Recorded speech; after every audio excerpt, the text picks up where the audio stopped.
இன்றே டவுன்லோட் செய்து உங்கள் ஃபேவரட் ஷோக்களை என்ஜாய் பண்ணுங்க. நீ மேனேஜரை தனியா போய் பார்க்கறது சரியா படல, அதான் அப்படி சொன்னேன். நான் அவரை தனியா போய் பார்த்தா உனக்கு என்ன பிரச்சனை?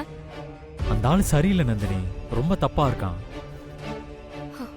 தப்பா இருக்கானா? உன்னை விடவா? இந்த உலகத்திலேயே ரொம்ப கேவலமானவன், கேடு கெட்டவனா அது நீதான். அப்பேற்பட்ட உன் கூடவே நான் தனியா இருக்கேன்.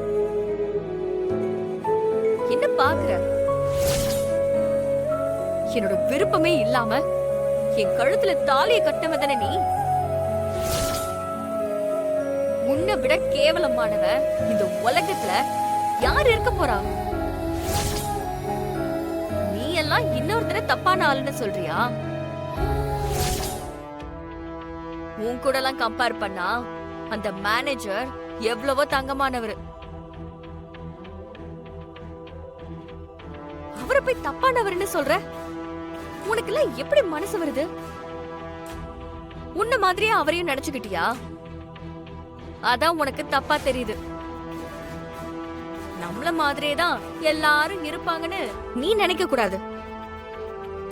இது வரைக்கும் அவர் என்கிட்ட ஒரு வார்த்தை கூட தப்பா பேசினதே இல்ல,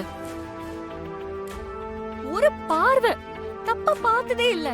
ஆனா உனக்கு அவர் தப்பா தெரியறாருன்னா அது ஏன் தெரியுமா?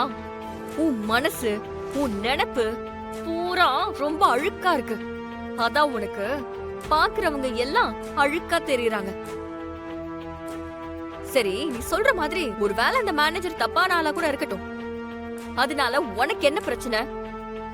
நான் தான் உன்னை வேண்டாம், என் லைஃப்ல இருக்க கூடாதுன்னு சொல்லிட்டேன்ல, அப்புறமும் எதுக்கு நீ என்ன பத்தி கவலைப்பட்டுட்டு இருக்க? எனக்கு என்ன ஆனா உனக்கு என்ன? உன் வேலைய பார்த்துக்கிட்டு போய்கிட்டே இரு. பெரிய இவனாட்டம் என்ன காப்பாத்த வந்துட்டான். உன்கிட்ட இருந்து என்ன காப்பாத்திக்கதான் நான் இப்ப வரைக்கும் போராடிக்கிட்டு இருக்கேன். நீ என்ன விட்டு போய் தொலைஞ்சிட்டா போதும். நான் எந்த பிரச்சனையும் இல்லாம நிம்மதியா சந்தோஷமா ரொம்ப பாதுகாப்பா இருப்பேன்.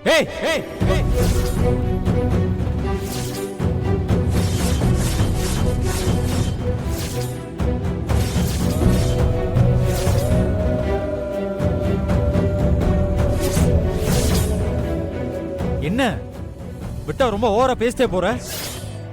உங்ககிட்ட இருக்கிற பிரச்சனை என்ன தெரியுமா? நீ ஒருத்தரை பத்தி முடிவெடுத்துட்டேனா அவங்க அப்படிதான் இருப்பாங்கன்னு நினைச்சுக்கிட்டு அவங்கள கடைசி வரைக்கும் அப்படியே பாக்குறது. நீ என்ன பத்தி என்ன வேணாலும் நினைச்சுக்க, எனக்கு அதை பத்தி எந்த பிரச்சனையும் இல்ல, எந்த கவலையும் இல்ல. ஏன்னா நான் என்ன சொன்னாலும் என்ன செஞ்சாலும் நீ என்ன தப்பா தான் பார்க்க போற. என்ன கடைசி வரைக்கும் நம்ப போறது இல்ல, அது எனக்கு நல்லா தெரிஞ்சு போச்சு. ஆனா அந்த மேனேஜர் விஷயத்துல கொஞ்சமாவது ஜாக்கிரதையா இருந்து தொலை. ஏன்னா பிரச்சனை சின்னதா இருந்தா அடிபட்டு தெரிஞ்சுட்டோன்னு விட்டுறலாம். ஆனா இந்த பிரச்சனை அப்படி இல்ல. நீ மாட்டினன்னு வை, உன் வாழ்க்கையே சிக்கலாயிரும். அதுக்காக தான் நான் உன்னை அதுல இருந்து காப்பாத்தணும்னு நினைக்கிறேன். ஆனா நீ என்னடானா அதை புரிஞ்சுக்காம பேசிட்டு இருக்க.